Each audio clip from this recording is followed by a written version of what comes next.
pada saat BAN melakukan agregasi, maka LPMP melakukan perbaikan-perbaikan supaya nanti pada saat BAN melakukan agregasi, sekolah-sekolah itu sudah kita tingkatkan.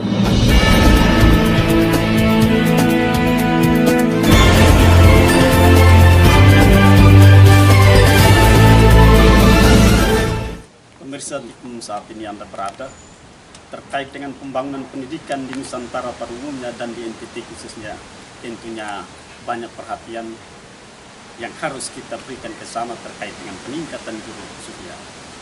Hadir saat ini di samping kiri saya Ketua Lembaga Penjamin Mutu Pendidikan NTT akan siap memberikan keterangan publik sebagai edukasi masyarakat terkait dengan peningkatan mutu khusus untuk tenaga pendidikan di NTT. Selamat pagi Bapak. Selamat pagi. Selamat pagi Bapak.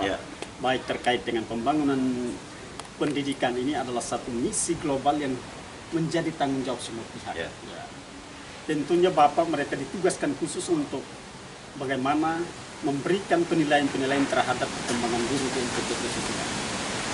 Strategi atau kriteria yang diberikan kepada guru-guru yang memenuhi syarat itu seperti apa sehingga dari tahun ke tahun atau dari waktu ke waktu peningkatan mutu pendidikan di NTT bisa capai garis yang kita harapkan. Suara Bapak saya persilahkan.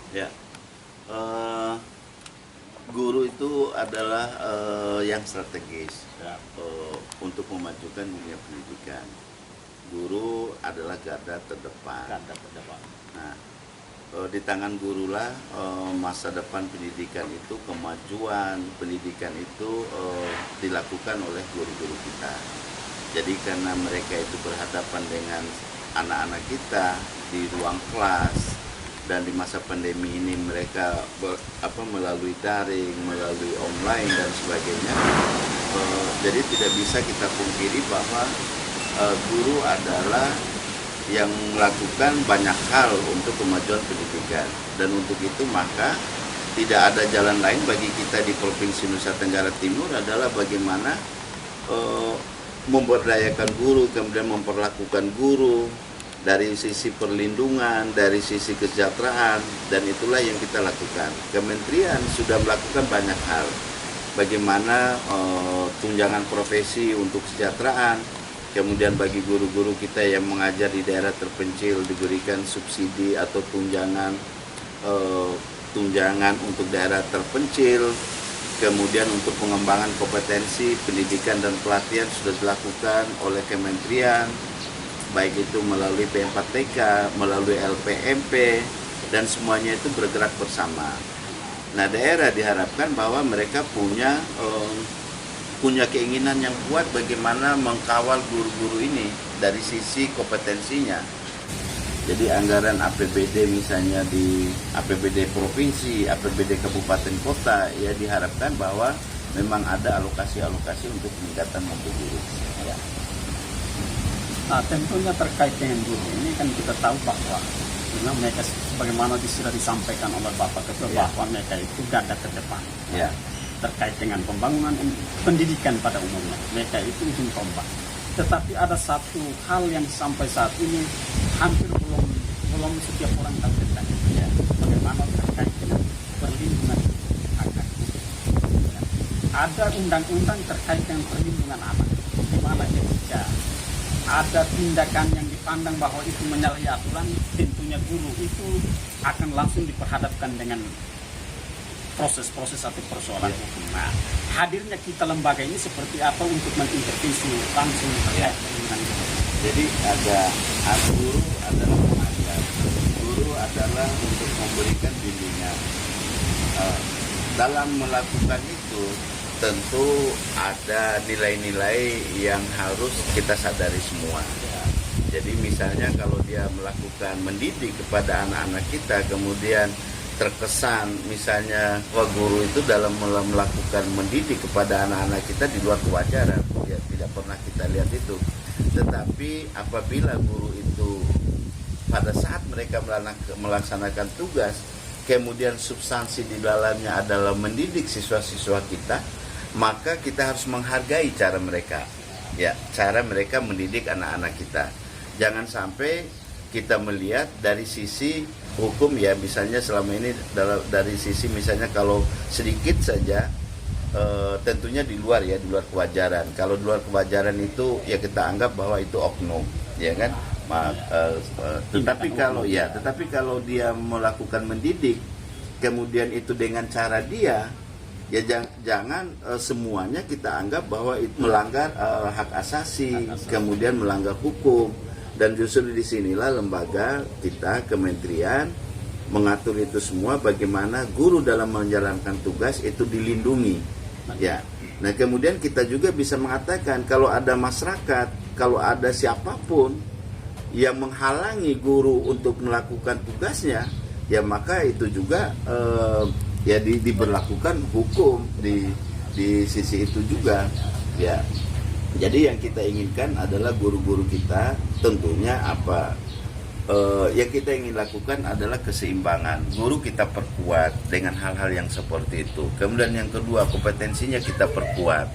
Kemudian perlindungan, ranah hukum dan sebagainya itu kita siapkan. Tentunya dengan menambah ilmu-ilmu yang berkaitan dengan wawasan-wawasan yang berkenaan dengan pelaksanaan tugas. Ya. Lalu lembaga kita juga ini kan ya tentunya bukan hanya guru, tetapi banyak hal juga kita harus memberikan stimulan untuk peningkatan mutu itu. Ya. Dari boleh saya tahu kegiatan-kegiatan ini kita tahun itu apakah seperti apa? Kita apakah harus mendamping guru-guru atau mengundang untuk memberikan edukasi kepada guru-guru supaya mutu mereka itu? Ya, jadi kan LPMP selaku unit pelaksana teknis dari kementerian tentunya banyak hal yang sudah dilakukan. Kita meningkatkan kompetensi, kita undang ke LPMP untuk guru-guru kita yang kita lakukan untuk meningkatkan kompetensinya. Kemudian di masa mereka tidak bisa hadir ke LPMP, kita berikan bimbingan teknis melalui daring, melalui webinar, bagaimana mereka melakukan proses belajar mengajar di masa pandemi COVID. Nah, kemudian kementerian juga menyiapkan sumber belajar yang begitu banyak yang bisa diupload oleh guru-guru kita pada saat melakukan proses belajar mengajar. Tentu ada kekurangan dan itu secara nasional ya, tidak semua orang tua memiliki handphone Android, itu juga masalah. Kemudian yang kedua, anak-anak sudah punya HP Android tetapi pulsanya tidak cukup untuk melakukan proses belajar mengajar, maka relaksasi dana pos itu yang sekarang dilakukan oleh kementerian. Jadi silakan dana BOS itu bisa dipakai untuk pembelian pulsa anak-anak kita pada saat mereka belajar secara online di rumah.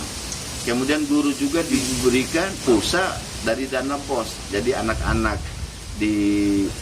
diberikan bantuan pulsa, guru juga diberikan bantuan pulsa supaya kelancaran PDR ini belajar dari rumah oleh siswa dan guru itu berjalan. Nah, kemudian muncul juga semacam satu kurikulum darurat saat sekarang ini. Kurikulum yang diberlakukan khusus di masa pandemi COVID. Ya, substansi mata pelajarannya, kemudian apa saja yang diajarkan itu sudah ada semuanya berdasarkan SKB 4 Menteri. Itu yang kita pegang sekarang. Baik Bapak Ketua, juga terkait dengan pendidikan di NTT atau setiap daerah tentunya ada tiga lembaga yang merupakan satu mata rantai, tidak bisa terpisah, macam ke Dinas Pendidikan dan Kebudayaan. Mereka ini ditugaskan untuk menyiapkan sarana prasarana, menyiapkan guru. Lalu hadirnya lembaga kita, lembaga penjamin mutu pendidikan, hadir bagaimana untuk memberikan dampingan khusus terhadap guru-guru. Lalu juga ada Badan Akreditasi Nasional khusus untuk sekolah atau madrasah. Mereka memberikan penilaian terhadap layak atau tidak. Dari tiga lembaga ini sinkronisasi kita selama ini seperti apa? Jadi sebenarnya penjaminan mutu, peningkatan mutu pendidikan itu ada di satuan pendidikan, ada di sekolah. Kemudian sekolah itu yang punya kewenangan di satuan pendidikan itu adalah pemerintah daerah. Ya, kalau provinsi tentu gubernur. Kemudian dijabarkan oleh Dinas Pendidikan Provinsi. Nah, kabupaten kota juga yang punya satuan pendidikan adalah kabupaten kota. Jadi bupati wali kota lah yang bertanggung jawab terhadap peningkatan dan penjaminan mutu pendidikan. Nah, kementerian dalam hal ini misalnya LPMP hanya melakukan fasilitasi yang berkenaan dengan upaya mereka dalam hal meningkatkan mutu pendidikan. Ya bukan berarti bahwa LPMP menjamin seluruhnya, kementerian menjamin seluruhnya terhadap itu semua, tetapi Pemda lah akan menjadi terdepan untuk melakukan penjaminan dan peningkatan mutu pendidikan. Karena mereka yang punya wilayah, mereka yang punya satuan pendidikan, mereka yang punya guru, mereka yang punya pengawas dan sebagainya. Di LPMP memfasilitasi. Nah, kaitan dengan ban itu artinya melihat pemenuhan dari 8 standar nasional pendidikan. Jadi 8 standar itu merupakan undang-undang, aturan pemerintah yang harus dipenuhi oleh satuan pendidikan. Ya, ukuran majunya pendidikan itu adalah terpenuhinya 8 standar nasional pendidikan. Nah, dari 8 standar itu kita di Nusa Tenggara Barat ada 3 standar memang yang masih kita harus penuhi. Yang pertama sarana prasarananya, standar sarana prasarana, kemudian yang kedua standar pembiayaan. Tentunya pembiayaan ini kalau di skop nasional itu sudah 20% itu undang-undang. Tetapi apakah Pemda 20%, APBD tingkat 1, APBD tingkat 2 apa 20%, apa 20%. Nah, kebanyakan kita dari 22 kabupaten kota itu dana anggaran pendidikan kita itu masih terbatas karena kemampuan daerah itu memang hampir rata-rata di kita ya belum mencukupi. Nah, sehingga seluruhnya itu kalau kita di NTT penganggaran pendidikan itu hampir seluruhnya itu dibiayai oleh kementerian, dan itu lahir dengan afiliasi. Iya, kemudian ada dana BOS afirmatif yang dilakukan, DAK afirmatif, itu semua untuk daerah kita yang tidak cukup APBD-nya atau PAD-nya masih terbatas, ya kementerian memberikan itu.